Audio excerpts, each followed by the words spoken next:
அன்பர்களே வணக்கம்.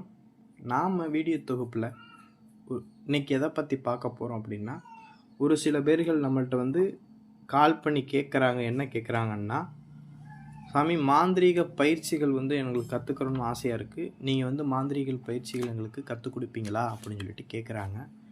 நல்லா முழுக்க ஒரு விஷயத்தை நல்லா தெரிஞ்சுக்குங்க. மாந்திரீக பயிற்சிகள் நம்ம கொடுக்கறது கிடையாது, சரிங்களா? அதனால் யாரும் மாந்திரீக பயிற்சிகள் கொடுங்க, எனக்கு இந்த மந்திரம் கொடுங்க அப்படின்னு சொல்லிட்டு யாரும் கேட்க வேணாம். அதாவது நம்ம மாந்திரீக விஷயங்கள் நம்மளை தேடி வர்றவங்களுக்கு அவங்களுக்கு பிரச்சனைக்கு தகுந்த மாதிரி மாந்திரீக விஷயங்கள் வேணால் நம்ம பண்ணி கொடுக்குறோம், சரிங்களா? அது சம்மந்தப்பட்ட ஏதாவது விஷயங்கள்னால் மட்டும் நம்மளை என்ன செய்யுங்கன்னா தொடர்பு கொள்ளுங்கள்.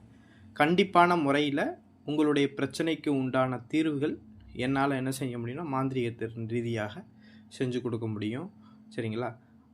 அதை விடுத்துட்டு எனக்கு மாந்திரீகம் கற்றுக் கொடுங்க, எனக்கு தீட்சை கொடுங்க, காளி தீட்சை கொடுங்க அப்படின்னு சொல்லிட்டு யாரும் கேட்க வேணாம், சரிங்களா? நம்ம மாந்திரீக பயிற்சிகள் கொடுக்கறது இல்லை, தீட்சைகளும் கொடுக்கறது கிடையாது, சரிங்களா? நம்மளுடைய குரு நம்மளுக்கு இன்னும் என்ன செய்யலைன்னா அதற்குண்டான அதிகாரங்கள் நம்மளுக்கு கொடுக்கலை, சரிங்களா? அதனால் எனக்கு தெரிஞ்ச ஒரு சில விஷயங்கள் எல்லாரும் பயன்பெறணும் அப்படிங்கிற ஒரு விஷயங்களை மட்டும்தான் நம்ம யூடியூப் சேனல் வாயிலாகவே நம்ம என்ன செய்கிறோம்னா கொடுத்துக்கிட்டு இருக்கோம். அதவே நீங்கள் என்ன செஞ்சுக்கணுன்னா பயிற்சிகளாக எடுத்து ஒரு நோட்டில் எழுதி வச்சு ஒரு விஷயத்தையும் நீங்கள் செஞ்சு பார்க்கலாம், சரிங்களா? இதற்காக போய் யாருக்கிட்டையும் மாந்திரிகம் கற்றுக்கணும்னு அவசியம் கிடையாது. இன்றைய ஊடகங்களில் பார்த்தீங்கன்னா மாந்திரிக விஷயங்களை கற்றுக் கொடுக்கக்கூடிய விஷயங்கள் நிறைய இருக்குது, சரிங்களா? சும்மா வீடியோவை போய் பார்த்துட்டு போகிறதுனால ஒரு பயனுமே கிடையாது.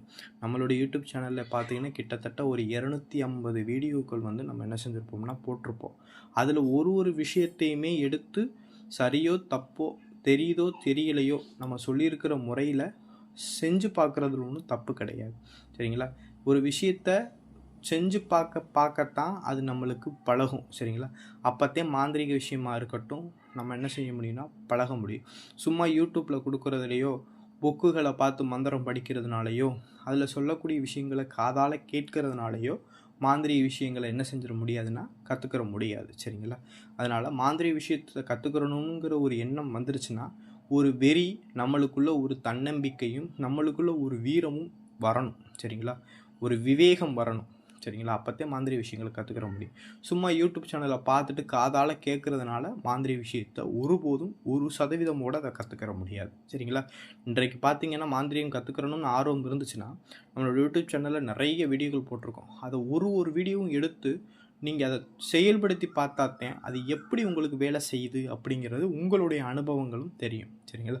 அதை விடுத்துட்டு நீங்கள் எனக்கு மாந்திரீகம் பயிற்சி கற்றுக் கொடுப்பீங்களா, நீங்கள் எனக்கு தீட்சை கொடுப்பீங்களா, அதுக்கு ஃபீஸ் எவ்வளவு, அதுக்கு என்னென்ன கொடுப்பீங்க, எங்கே வரணும் இப்படின்னு சொல்லி நீங்கள் கேட்டுக்கிட்டு இருந்தீங்கன்னா அது உங்களுடைய அறியாமை தான், சரிங்களா? இதனால் நீங்கள் என்ன செய்ய முடியும்னா மாந்திரிகம் இப்படி இருக்கிறவங்க மாந்திரிகம் கற்றுக்கிற முடியாது, சரிங்களா? மாந்திரிகம் கற்றுக்கிறதுக்கு குரு தேவைத்தான், சரிங்களா? ஆனால் குருவை நீங்கள் தேடி போகக்கூடாது. குரு உங்களுக்கு அந்த அமைப்பு இருந்துச்சுன்னா குருவானவங்க உங்களை தேடி வருவாங்க, சரிங்களா? அதனால் மாந்திரிகம் விஷயம் கற்றுக்கிறோன்னு ஆரம்ப நிலையில் கற்றுக்கிறோன்னு இருக்கிறவங்க ஒரு சில வீடியோக்கள் நம்ம வீடியோவிலே நம்ம என்ன செஞ்சுருப்போம், ஒளிவு முறை இல்லாமல் சின்ன விஷயங்கள்லாம் போட்டிருப்போம். அதை ஒரு முழுமையாக எடுத்து செயல்படுத்தி பாருங்கள். அப்போத்தே உங்களுக்கு அந்த மாதிரி விஷயங்களில் உள்ள நுணுக்கங்கள் ஃபஸ்ட்டு புரியும். நுணுக்கங்கள் புரிஞ்சிட்டாவே எல்லா விஷயங்களையும் நீங்களால் கற்றுக்கிற முடியும், சரிங்களா? அதே போல் பார்த்தீங்கன்னு வச்சுக்கோங்க, நம்மளுடைய ருத்ரகாளி மாந்திரிக நிலையத்தில் நம்ம என்னென்ன விஷயங்கள்லாம் செஞ்சு கொடுக்குறோம் அப்படின்னா வசிய வேலைகள் பண்ணி கொடுக்குறோம், சரிங்களா? வசிய வேலைகள் பார்த்திங்கன்னா கணவன் மனைவி விஷயம், சரிங்களா? பிரிஞ்சு போன காதலிகள் வசியம், அந்த மாதிரி வசிய வேலைகள் பண்ணி கொடுக்குறோம்.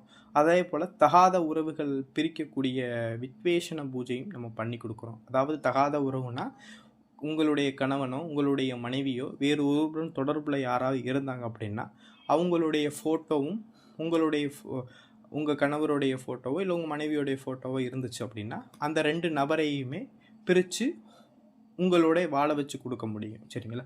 அடுத்ததாக பார்த்தீங்கன்னு வச்சுக்கோங்க, எதிரி உங்களுக்கு தொடர்ந்து பிரச்சனை கொடுக்குறான், எதிரினால் உங்களுக்கு வாழ்வதற்கான வழியே இல்லை, எங்களை எதிரி ரொம்ப தொந்தரவு பண்ணிக்கிட்டு இருக்கான் அப்படின்னா எதிரியை மாரணம் செய்யக்கூடிய பிரயோக முறையும் எதிரியை முடக்கக்கூடிய முறையும் நம்ம பண்ணி கொடுத்துட்ருக்கோம். சரிங்களா?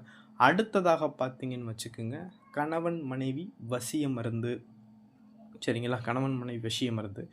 அடுத்து வந்து விற்காத இடம், வீடு ஏதாவது விற்காமல் கிடந்துச்சு அப்படின்னா, ரியல் எஸ்டேட் பண்ணுறவங்கள விற்காமல் கிடந்துச்சு அப்படின்னா, அது சம்மந்தப்பட்ட இடங்கள், வீடுகளை வந்து நம்மளால் என்ன செஞ்சிட முடியும்னா விற்று தர முடியும். சரிங்களா? அடுத்ததாக பார்த்தீங்கன்னு வச்சுக்கோங்க, அதாவது தெய்வ வசிய எந்திரங்கள் பூராமே நம்மள்ட்ட வாங்கிக்கலாம். சரிங்களா? தெய்வ வசிய எந்திரங்கள்னால் காளியுடைய எந்திரம், கருப்பசுவாமியுடைய எந்திரம், இந்த மாதிரி என்ன உங்கள் தெய்வம் என்னவோ அதுக்குண்டான எந்திரங்கள், அதுக்குண்டான மூல மந்திரங்களை வந்து வழிகாட்டியாக இருந்து அதுக்குண்டான விஷயங்களை வாங்கிக்கிறலாம். சரிங்களா?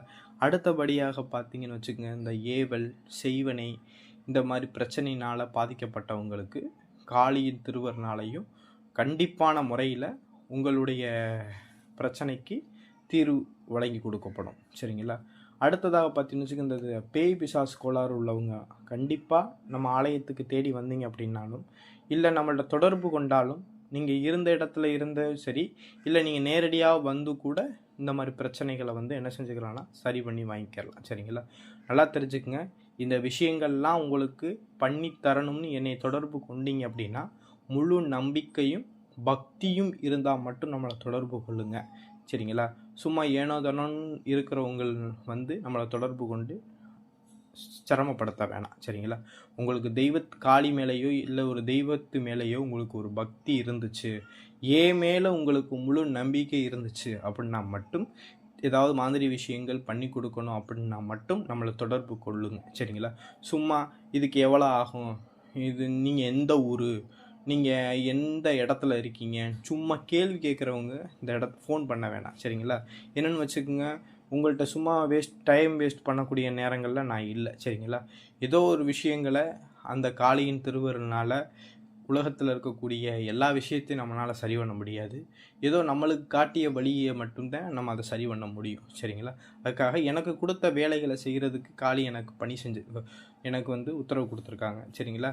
அதனால் அதை செய்கிறதுக்கு தான் நேரம் இருக்குது. சரிங்களா? நீங்கள் சும்மா உங்களுடைய எங்கே இருக்கி, எந்த ஊர் அப்படிங்கிறது கேட்குறது எவ்வளவு ஆகும், சும்மா இந்த மாதிரி டீட்டெயில் கேட்குறவங்களாம் கண்டிப்பாக கால் பண்ணாதீங்க. சரிங்களா? இதை தொடர்பு கொண்டு ஏதாவது மாந்திரிக விஷயங்கள் உங்களுக்கு பண்ணி கொடுக்கறதாக வேணும் அப்படின்னு நினச்சிங்கன்னா, நான் கீழே என்ன செய்கிறேன்னா என்னுடைய காண்டாக்ட் நம்பர் கொடுக்குறேன். தொடர்பு கொண்டு நம்மளை வந்து தொடர்பு கொள்ளலாம். சரிங்களா? நன்றி, வணக்கம்.